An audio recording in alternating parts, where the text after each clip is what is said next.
जय माता रानी दोस्तों, मैं सीमा आप सभी का स्वागत करती हूँ आपके अपने चैनल राधा कृष्ण ऑफिशियल में। उम्मीद करती हूँ आप लोग बहुत अच्छे होंगे। तो ये बताने के लिए कमेंट बॉक्स में जय माता दी जरूर लिखिएगा। तो चलिए दोस्तों, आज हम इस वीडियो में जानेंगे कि साल 2024 की अंतिम सोमवती अमावस्या का व्रत कब किया जाएगा, पीरियड में हम सोमवती अमावस्या का व्रत कैसे करेंगे, गर्भवती महिला सोमवती अमावस्या का व्रत कैसे करेगी, पूजा कैसे करेगी, और क्या कुंवारी लड़कियां सोमवती अमावस्या का व्रत कर सकती है।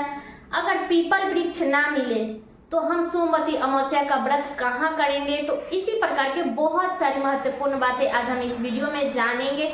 तो आप लोग वीडियो के लास्ट तक बने रहिएगा, आप लोगों को सोमवती अमावस्या से संबंधित संपूर्ण जानकारी मिलेगी। तो चलिए दोस्तों, वीडियो को शुरू करते हैं और जान लेते हैं सभी महत्वपूर्ण बातें।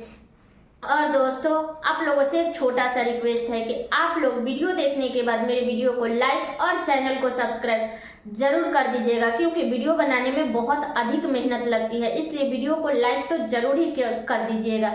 ठीक है, तो अब चलिए सभी महत्वपूर्ण बातें जान लेते हैं। तो बता दूं कि सोमवती अमावस्या, जो अमावस्या तिथि सोमवार के दिन पड़ती है ना, तो उसे सोमवती अमावस्या कहते हैं। तो सोमवती अमावस्या का व्रत अब की बार साल 2024 में 30 दिसंबर को रखा जाएगा। दिन है सोमवार। तो सोमवती अमावस्या का जो व्रत है वो हर सुहागिन महिला अपने अखंड सुहाग के लिए, अपने पति के लंबे आयु के लिए सोमवती अमावस्या का व्रत करती है। ठीक है, तो ये हो गया।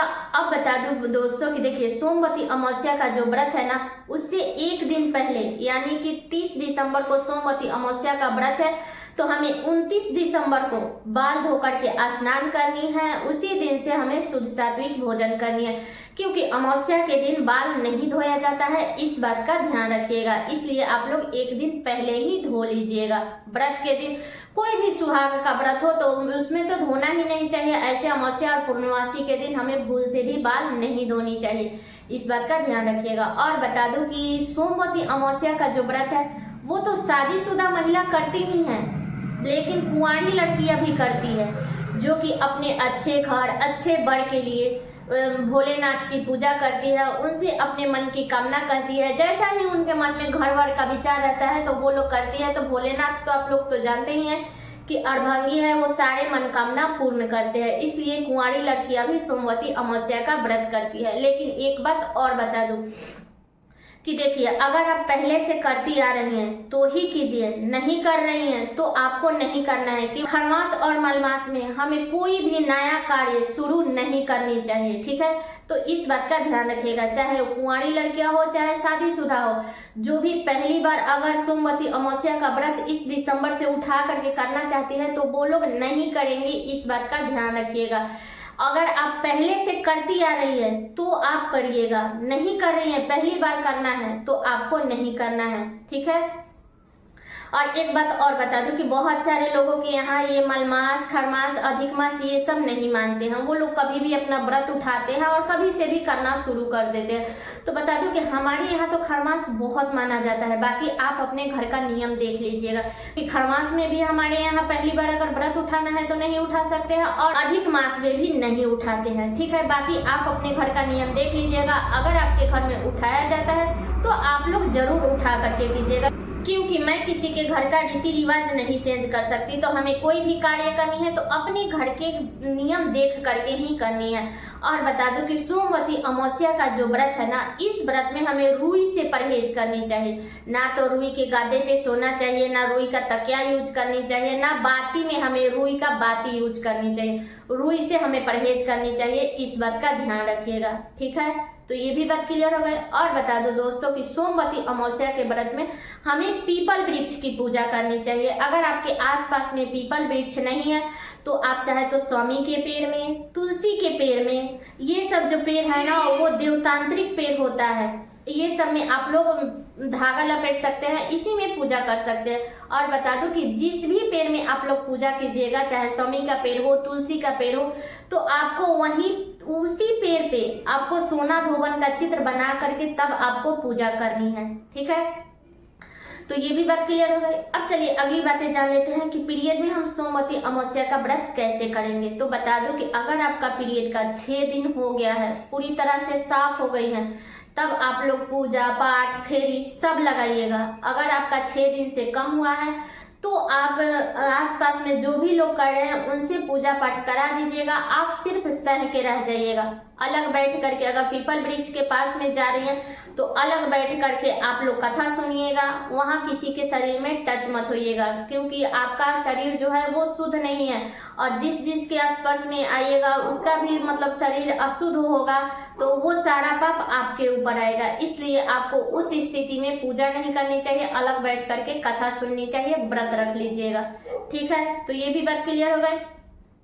अगली बातें बता दूं कि प्रेग्नेंट महिला सोमवती अमावस्या का व्रत कैसे करेगी। तो बता दूं कि देखिए, सोमवती अमावस्या का व्रत प्रेग्नेंट महिला कर सकती है। ये कोई निर्जला नहीं है कि हाँ निर्जल रह करके हमें व्रत करना है। ये फलहारी है, इसमें जल भी पी सकते हैं, फल फ्रूट सब चीज खा पी सकते हैं। ठीक है, तो इसलिए आप लोग व्रत रख लीजिएगा। बस आपको पीपल वृक्ष की फेरी नहीं लगानी है, इस बात का ध्यान रखिएगा। पूजा पाठ अपना कथा वगैरह जो भी है वो अपना सुन लीजिएगा, लेकिन आप लोग फेरी मत लगाइएगा। और बता दूं कि जो पीपल वृक्ष की जो पूजा है ना, सोमवती अमावस्या का जो पूजा है, वो जितना सुबह में आप लोग कर लीजिएगा उतना ही अच्छा रहेगा, क्योंकि पीपल वृक्ष का जो पूजा है वो सुबह में ही करना चाहिए, सूर्योदय से पहले। तो ऐसे तो लोग सारे दिन करते हैं, ऐसा नहीं है कि सारे दिन नहीं करते हैं, सारे दिन करते हैं, लेकिन पीपल वृक्ष की पूजा हम जितना सुबह कर लेते हैं उतना ही अच्छा होता है। ठीक है, तो आप लोग हो सके तो जितना सुबह हो सके उतना सुबह आप लोग पीपल वृक्ष की पूजा कर लीजिएगा। ठीक है, तो ये बातें भी क्लियर हो गई। और बता दूं कि सोमवती अमावस्या का जो व्रत है वो कई प्रकार से रखा जाता है। कितने लोग हैं जो फलाहार करके रखते हैं, कितने लोग हैं जो फेरी लगा करके आते हैं अपना मीठा भोजन करते हैं, और कितने लोग हैं जो फेरी लगा करके आ करके और नमक वाला भोजन शुद्ध सात्विक करते हैं, लहसुन प्याज का सेवन नहीं करते हैं। तो आप लोग जिस प्रकार से इस व्रत को रखती है उसी प्रकार से आप लोग रख लीजिएगा। ठीक है, और बता दूं कि सोमवती अमावस्या के दिन हमें 16 श्रृंगार करके ही पीपल वृक्ष के पास में जाना चाहिए, या आप अपने मंदिर में भी पूजा करनी है तो पहले 16 श्रृंगार करें, फिर आपको मंदिर में भी पूजा करनी है। ऐसे वैसे पूजा हमें नहीं करनी है, साफ स्वच्छ हो करके और 16 श्रृंगार करके ही हमें पूजा करनी है। और बता दो दोस्तों कि सोमवती अमावस्या में आप लोग काला और ब्लू वस्त्र का प्रयोग मत कीजिएगा। इसमें लाल, पीला, हरा यही सब वस्त्र धारण करके हमें सोमवती अमावस्या का पूजा करना चाहिए। और बता दूं कि जब आप लोग पीपल वृक्ष के पास में जाइए, ऐसे में पूजा सामग्री भी आप लोगों के साथ में शेयर करूंगी कि हमें वहां पे क्या क्या लेकर के जानी है। इसलिए आप लोग मेरे वीडियो को लाइक और चैनल को सब्सक्राइब करके जरूर रखिएगा, ताकि जो भी मैं वीडियो अपलोड करूंगी तो उसका नोटिफिकेशन आप लोगों के पास में जाएगा, तो सारी जानकारी आप लोगों को मिलेगी। और बता दूं दोस्तों कि सोमवती अमावस्या में पीपल वृक्ष की पूजा की जाती है, तो बट वृक्ष में है जो 7 बार, 11 बार, 21 बार, 51 बार, जितना आपका सामर्थ्य हो उतना ही फेरी लगाया जाता है। लेकिन सोमवती अमावस्या में आपको 108 बार ही फेरी लगानी चाहिए, इससे कम फेरी नहीं लगानी चाहिए, क्योंकि इसमें 108 बार फेरी लगाने का नियम ही है। तो आप फेरी लगाने के लिए चाहे तो आप काला चना ले सकती हैं, रात में ही भिगो करके रख दीजिएगा, उसको सुबह में छान के लेकर के जाइएगा, या आप मूंगफली ले सकती हैं, या अंगूर के दाने ले सकती हैं, या बहुत सारे लोग हैं जो गुलगुले बना लेते हैं, आटे का गुलगुला बनता है तो वो भी 108 वो काउंटिंग के लिए बना लेते हैं। तो देख लीजिएगा आपको जो मतलब कि आसानी हो वही लेकर के जाइएगा। ठीक है, अब चलिए जान लेते हैं कि अमावस्या तिथि कब से शुरू हो रही है और कब समाप्त हो रही है। तो बता दो कि अमावस्या तिथि शुरू होगा 30 दिसंबर को सुबह में 4:01 पर, और अमावस्या तिथि समाप्त होगा 31 दिसंबर को सुबह में 3:56 पर अमावस्या तिथि समाप्त हो जाएगा। तो उदया तिथि के अनुसार हमें 30 दिसंबर को सोमवती अमावस्या का व्रत करना है, क्योंकि अमावस्या तिथि पूरे दिन रहेगी, इसलिए आप लोग 30 दिसंबर को साल का अंतिम सोमवती अमावस्या का सभी लोग व्रत रखेंगे। ठीक है, और जो लोग भी, क्योंकि अमावस्या का जो तिथि होता है वो पितर के लिए भी होता है, तो जो लोग भी अपने पितर के लिए कुछ करना चाहते हैं, श्राद्ध तर्पण इस प्रकार का कुछ भी करना चाहते हैं, तो वो लोग भी अपना 30 दिसंबर को ही करेंगे। ठीक है, तो सारे कार्य व्रत से लेकर के या आप कोई भी कार्य करना चाहती है पितर से संबंधित, तो वो सारे कार्य हमें 30 दिसंबर को ही करनी है। ठीक है, तो सारी बातें क्लियर हो गई। उम्मीद करती हूँ कि आप लोगों को सोमवती अमावस्या से संबंधित संपूर्ण जानकारी मिल गई होगी। तो ये वीडियो मेरा यहीं तक का था। कैसा लगा ये वीडियो आप लोग कमेंट करके जरूर बताइएगा। चैनल पे नए आए हैं तो सब्सक्राइब कर लीजिएगा, बेल आइकन को प्रेस कर दीजिएगा, जिससे मेरे वीडियो का नया नोटिफिकेशन आप सभी के पास में सबसे पहले पहुंचे। और चलिए दोस्तों, मिलती हूँ अगले वीडियो में किसी नए वीडियो के साथ में। तब तक के लिए नमस्कार।